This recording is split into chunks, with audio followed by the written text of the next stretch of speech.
In this video, we are going to help you with tips and tricks to help you prepare your toddler for school so you avoid the crying on the first day of school.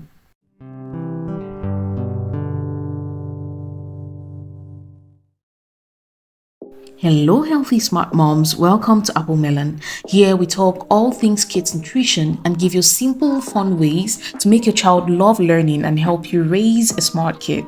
Today we'll be telling you ways to help your kid be more independent and prepare them for the start of school. It's few weeks to the start of school and we all know that scenario on the first day of school where lots of kids are crying their eyes out and sometimes even the mothers cry because it's their first time letting their kid go, or just watching their kid like that is difficult to watch. But today we are going to help you prepare that little lady or little guy for school, such that on the day that they are starting school, they would be going into school like people who are ready for school. We know that from time to time our toddlers would tell you they want to go to school, but when the time actually comes and they realize that they have to separate from you, there are kids who cry so much and there are other kids who just seem like they are numb.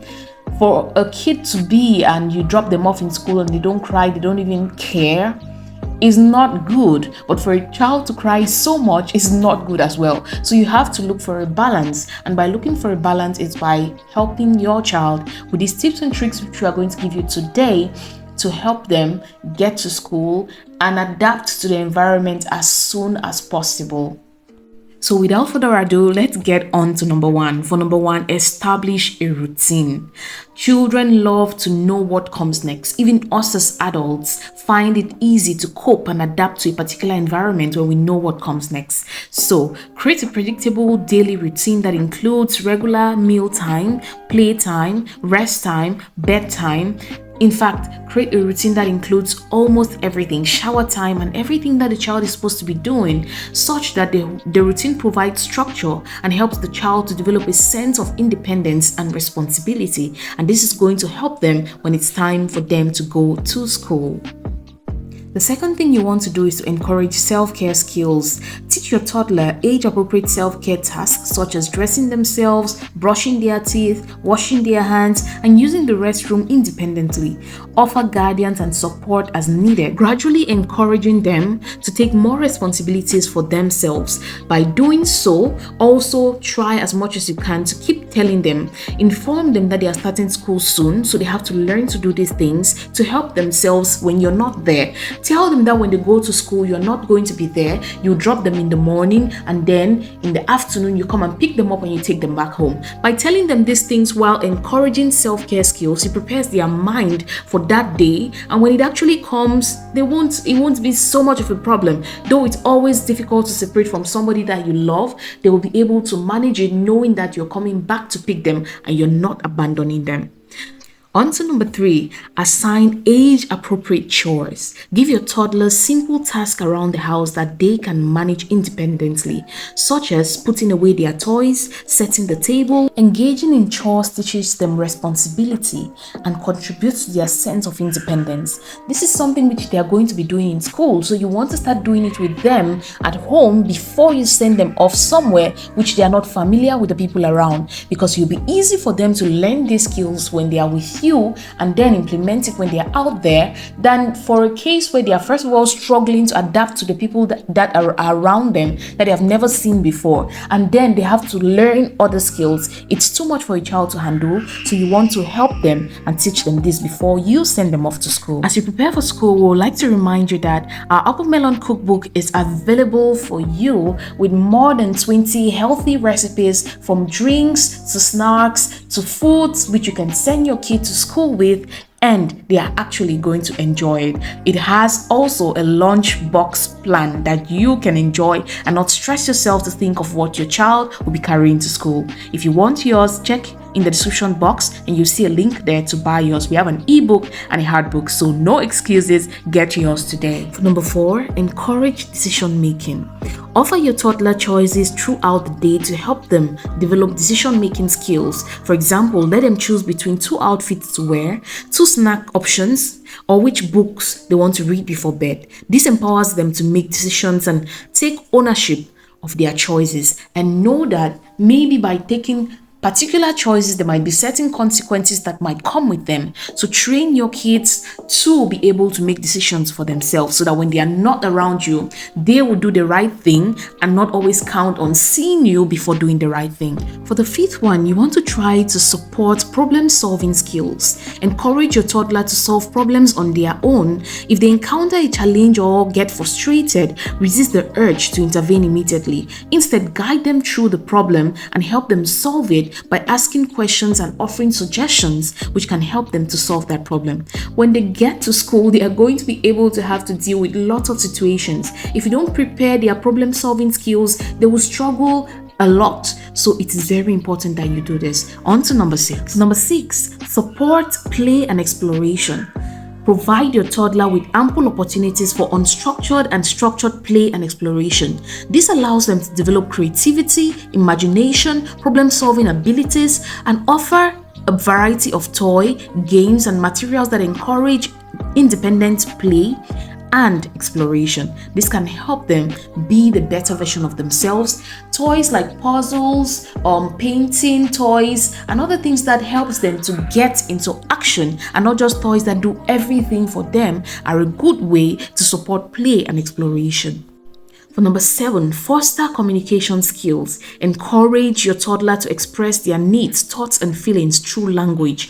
Engage in conversations, read books together, and provide opportunities for them to communicate with others. Strong communication skills facilitate independence and effective interaction in the school setting. Imagine a child who can't talk. It will be difficult for them to communicate what they want in the school setting. And most times, mothers are pushed to want to. You see a child doing a particular action and you just ask the child, do you want this? No. Let the child form the words in their mind, give them the time, and let them express what they want to say.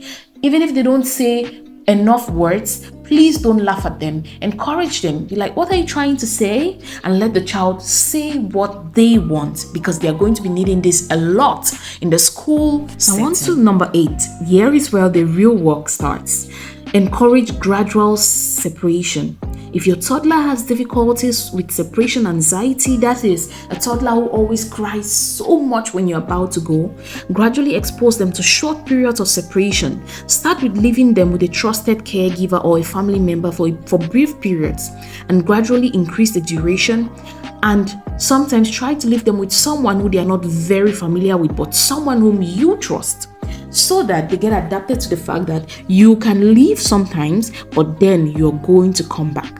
Okay, this is just to encourage them to know and trust that though you leave, you're going to come back for them. This helps to develop confidence and adapt to being away from you. It is very important, because in the school milieu, they are going to go there and meet somebody for the first time.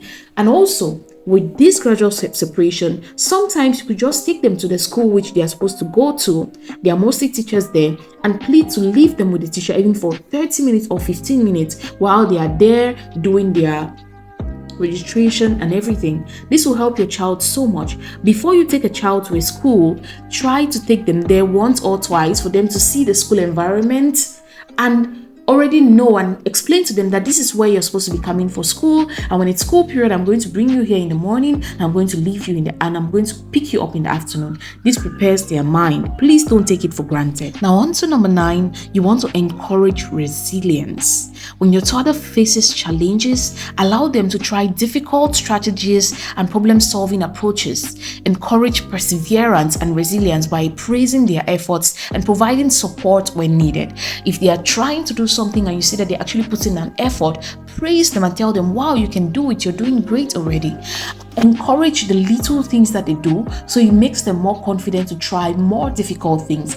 Please do not fall for the case of trying to always protect them, because in some time you're not going to be there. In the school milieu, you're not going to be there for hours, and if you make them too dependent on you, they will suffer, and you don't want your child to suffer. So help them and teach them to be resilient. So another thing you want to do is to involve your kids in their school preparation. For your toddler, sometimes when you're going to get their school supplies, for example, their bags, go to the shop, you choose the bags that you might want, you know is within your budget, And you might pick the child from the car or take the child in, and then you show the child maybe 2 or 3 bags for he or she to pick the one that he or she likes from it. Do not make the mistake of going into a shop and making your kid to pick a bag from all the lines of bags, because most times these kids, they'll pick the most expensive one. So you can pick 3 of the bags that are there, ask the price, know the one that works within your budget, and then bring them about 2 or 3 which are within your budget to your child and ask them, which one do you love, and let them choose the one they love from the ones that you've shown them. Do same with maybe their lunch boxes, with things that directly affect them, because this is going to promote a sense of ownership and independence. And when kids feel like, oh, I own this thing, it will be difficult for them to misuse it or misplace it. And when they chose it, it makes them to love it so much, knowing that they are the ones that chose it, that it will make them to protect it better and keep it safe and it's going to last longer. So involve your child in this way, and this is also going to help them to adapt to the new stage of their life, where they meet people whom they do not know. They are put in a place with so many more kids, and their attention doesn't just revolve around them, but there are so many other kids who are looking up to the teacher and stuff like that.